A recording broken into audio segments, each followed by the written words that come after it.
안녕하세요. 어니언입니다. 오늘은 혼란의 테림페이퍼 원스토어의 수요 예측 결과 발표와 오늘 진행된 가온칩스의 1일차 청약 그리고 마스턴 프리미어리츠에 대해서 짧게 알아보도록 하겠습니다. 먼저 테림페이퍼의 수요 예측 결과입니다. 오늘 테림페이퍼는 수요 예측 결과를 올리는 대신 공모를 철회한다는 철회 신고서를 올렸습니다. 기사 등 보도에 따르면 청약 경쟁률이 두 자릿수에 불과하고 결과가 좋지 않다는 이야기가 있었습니다. 이렇게 기관 투자자 수요 예측 결과가 좋지 않은 데는 비슷한 업종인 아세아제지, 삼포판지는 퍼가 4점대로 조금 낮은데 대형 포장이 퍼가 매우 높아 전체적으로 높은 평균 퍼가 적용된 것도 원인이 될 것 같습니다. 최근 비교 기업인 아세아제지, 삼포판지, 대형 포장은 전체적인 주가의 하락보다는 양호하지만 어느 정도 주가가 하락하여 가치가 줄어들었습니다. 게다가 테림페이퍼에는 공모를 통해 기존 주주가 주식을 매각하는 구주 매출이 40%나 있었습니다. 그리고 구주 매출의 대상이 최대 주주인 점은 매우 안 좋은 점으로 작용하였을 것입니다. 테림페이퍼는 상장 심사를 1월 25일에 받았기에 남은 시간이 얼마 없습니다. 늦어도 다음 달 말에는 다시 진행해야 하는 상황이기에 공모가 다시 진행되기에는 쉽지 않을 것 같습니다. 이어서 원스토어의 수요 예측 결과입니다. 원스토어도 수요 예측 결과를 올리는 대신 공모를 철회한다는 철회 신고서를 올렸습니다. 오전까지는 기사를 통해 강행한다는 이야기가 많았지만 오후 들어 철회라는 기사가 올라왔고 이어 공시가 되었습니다. 테림페이퍼보다는 나은 수요 예측 결과였지만 원하는 가격으로 진행하기 어려웠던 점이 철회 이유가 될 것 같습니다. 원스토어의 가치 산정을 위한 비교 기업 중 국내 기업은 네이버, 카카오가 있습니다. 다른 비교 기업인 텐센트, 넥슨 등도 최근 주가가 하락하였지만 네이버, 카카오의 최근 하락은 거의 20%에 가까울 정도로 큰 하락이었습니다. 이 업종 전반의 주가가 좋지 않은 점도 영향을 주었을 것 같습니다. 다만 원스토어는 비교적 최근인 3월 30일 심사 결과를 통보받았기에 9월 말까지 상장이 이루어지면 됩니다. 아직 기간이 많기에 상황에 따라 재진행될 가능성도 높을 것 같습니다. 이어서 오늘 진행된 가온칩스 1일차 결과를 빠르게 살펴보겠습니다.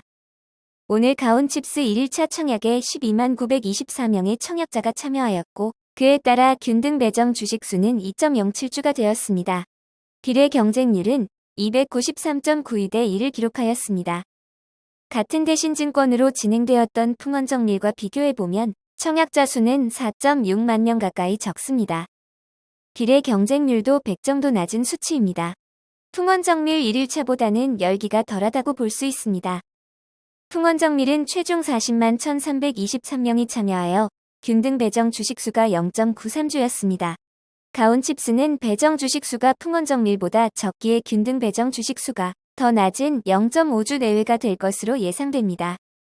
비례 경쟁률은 청약 규모가 풍원정밀보다 작기에 같은 청약금이 몰려도 더 높은 경쟁률을 기록할 수밖에 없습니다.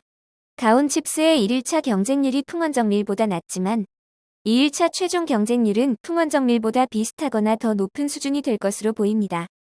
이제 내일부터 청약이 시작되는 마스턴 프리미어리츠에 대해서 알아보도록 하겠습니다. 마스턴 프리미어리츠의 기관 투자자 수요 예측 결과는 리츠치고는 매우 높은 경쟁률인 1170.44대 2를 기록하였습니다. 지금까지 진행되었던 리츠 중 가장 높은 경쟁률을 기록한 리츠는 미래에셋 글로벌 리츠의 1019.58대 1인데 이번 마스턴 프리미어리츠가 그 기록을 깬 것입니다. 최근 수요 예측 경쟁률이 높아도 의무 보유 확약은 낮은 경우가 많은데 마스턴 프리미어리츠는 건수 기준 43.2%, 수량 기준 43.3%의 매우 높은 의무 보유 확약을 기록하였습니다. 기존 가장 높았던 ESR 캔달 스퀘어 리츠에 비하면 조금 낮아 보이지만 2021년 이후 진행된 리츠 중 월등히 높은 의무 보유 확약 수치입니다. 여기에 최근 상장된 리츠의 주가 흐름이 매우 좋습니다. 종합 주가지수는 큰 폭의 하락을 이어가고 있지만 리츠는 최근 조정을 받기는 했지만 연초에 비해 오히려 상승을 기록하고 있습니다. 공모가보다 낮게 시작되었던 신한서부 T&E 리츠도 공모가를 회복하였고 가장 최근에 상장한 코람코 더월 리츠는 공모가보다 25% 상승한 6,250원을 기록하고 있습니다.